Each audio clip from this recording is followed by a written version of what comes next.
Hello there, YouTube. This is Mr. Gibson Guy here, coming to you from Florida as usual.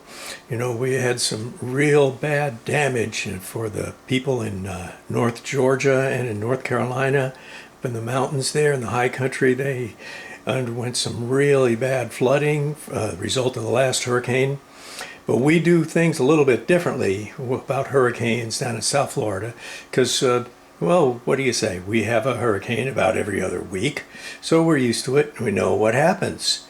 First of all, if you want to live in Florida, find some higher ground to build your house on.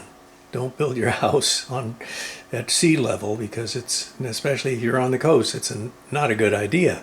But there is higher ground in Florida. You just got to look for it. And when you build your house, of course, everybody's house has to be made out of concrete blocks around here, so everybody's living in a fortress that hopefully the storm can't do much damage to. Most of the damage we get are what comes off of trees and hits us in the windows and the roof and stuff like that. And our roofs are very strong here. But we have just kind of a basic three-step program. First, if you're caught out there, find something that floats and stand on it and try to get back to your house, then go in there. And then you wait for the wind to stop. And then when the wind has stopped, finally, you gather your family together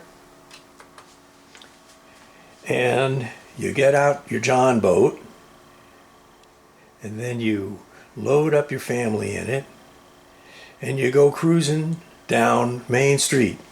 Wave to all your friends and say, hey, see, I got a boat. And that's how we deal with hurricanes in Florida. Hop on your John boat and away you go.